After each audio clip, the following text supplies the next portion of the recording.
હું છું son of આદિવાસી અને અત્યારે હું છું કવાડ, છોટાઉદેપુર તાલુકાના કવાડ ગામે છું. અને કવાડ ગામે ઘેરનો મેળો શરૂ થઈ ચૂક્યો છે.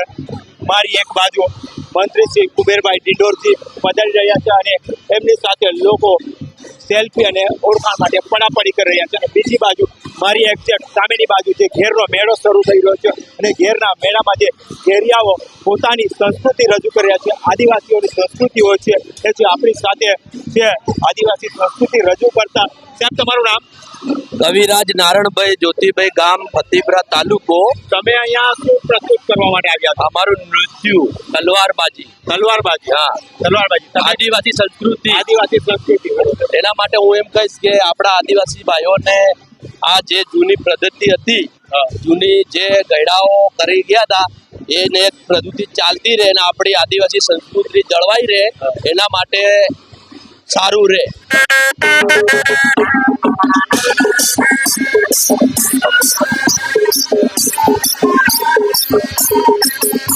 સૌને મારા નમસ્કાર. આદિવાસી સમાજ અને આદિવાસી અમારી પરંપરા સંસ્કૃતિ અને એની ઉજવણી ઘેરનો મેળો કવાડ એ અમારું સૌભાગ્ય છે. અમારી સૌર્ય અસ્મિતા, અમારી સંસ્કૃતિ, અમારી પરંપરા અને જાળવણીનું કામ અમારા યુવાનો, વડીલો, માતા બહેનો આજે કરી રહ્યા છે. અને આજે અમારું વહીવટીતંત્ર, શાસન અને પ્રશાસન સાથે સમાજના આગેવાનો, અમારા પ્રભારી મંત્રીશ્રી અને અમારા ત્યાં ધારાસભ્યશ્રીઓ, જિલ્લા પ્રમુખશ્રી, સાથે સાથે અમારા સાંસદ અને બધા જ અને આદિવાસી સંસ્કૃતિની આ કલાને માણવા, ઉજાળવા અને એમાં સહભાગી થવા માટે પધાર્યા છે. આ ઘેરના મેળાનો એ ઐતિહાસિકતા એ છે કે અમારી જે પુરાની પરંપરા, સંસ્કૃતિ અને હેન્ડીક્રાફ્ટ અને સાથે સાથે અમારી વારલી પેઇન્ટિંગ અને પિઠોરા પેઇન્ટિંગ, જે સંસ્કૃતિ અને પ્રકૃતિ સાથે જોડાયેલી જે બાબતો જે છે, પર્યાવરણની જાળવણી, સમાનતા અને સાથે મળીને ઉત્સવો ઉજવવાનું જે કામ એ અમારા ભાતીગળ સંસ્કૃતિ જે અમારી આદિવાસી સમાજની છે એનું સંપૂર્ણ ચિત્ર અહીંયા આજે ઘેરના મેળામાં બધા આપને જોવા મળશે. અહીં દેશ વિદેશના પણ મિત્રો અહીં પધારે છે અને અમારી જે પરંપરા છે એને જાળવણીનું કામ અમારા યુવાનો, અમારી માતા બહેનો જે કરી રહ્યા છે.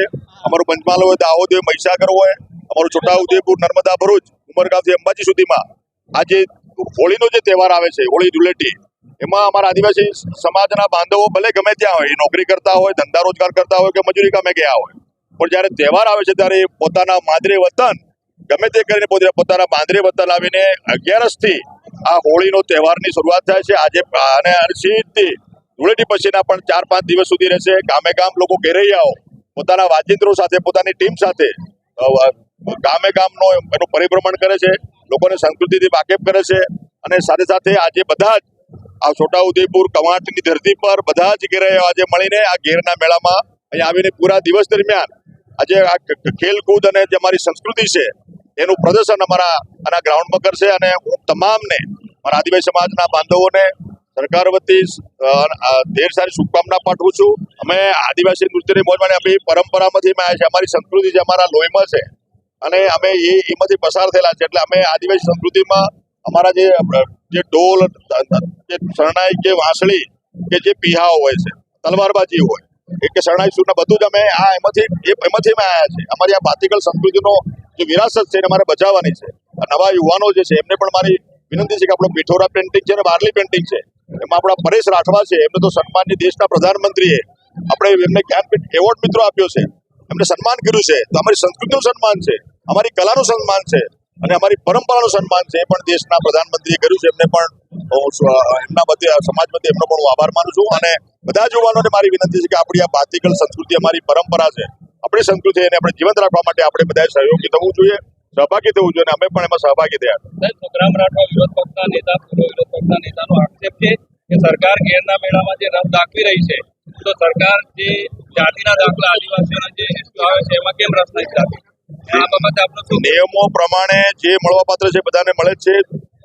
જે એક્ટ બન્યો એના પછી જે આપણે જે એવિડન્સ, પુરાવા જે આપવાના છે, પુરાવા બધા આપે છે, એમને મળે જ છે. પુરાવા જે માંગવામાં આવે છે કે પુરાવો જે નિયમો નક્કી કર્યા છે એ પ્રમાણે પુરાવો જમા કરવાથી દરેકને પ્રમાણપત્રો ઇસ્યુ થાય છે. પૂરા ગુજરાતમાં કોઈ ઇસ્યુ નથી. અને રહી ઘેરના મેળાની વાત, અમે આદિવાસી સંસ્કૃતિના માણસો છીએ.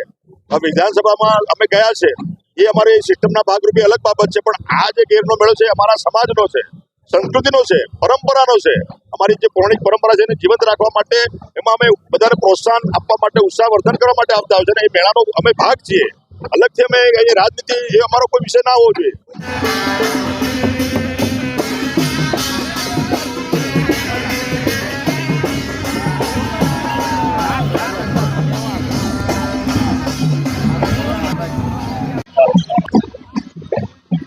અત્યારે મારી પાછળ છે ડોગલ હરખુલાકની. હા, અત્યારે મારી પાછળ જે ઘેરનો મેળાની શરૂઆત થઈ ચૂકી છે. આપણા ગુજરાતના શિક્ષણ મંત્રી કુબેરભાઈ ડિંડોર પણ પોતે જે નૃત્યની મજા માણી રહ્યા છે એ પણ તમે અહીંથી જોઈ શકો છો. કુબેરભાઈ ડિંડોર જે કાર્યક્રમમાં સ્ટેજ પર પણ એ પોતે નૃત્ય અને તાલમાં ઝૂમી રહ્યા છે અને હાલમાં અત્યારે પણ એ નૃત્ય કરી રહ્યા છે અને આદિવાસી નૃત્ય અને આદિવાસી ઘરેઓ સાથે પોતાનું જે નૃત્ય છે એ પણ પ્રદર્શન કરી રહ્યા છે.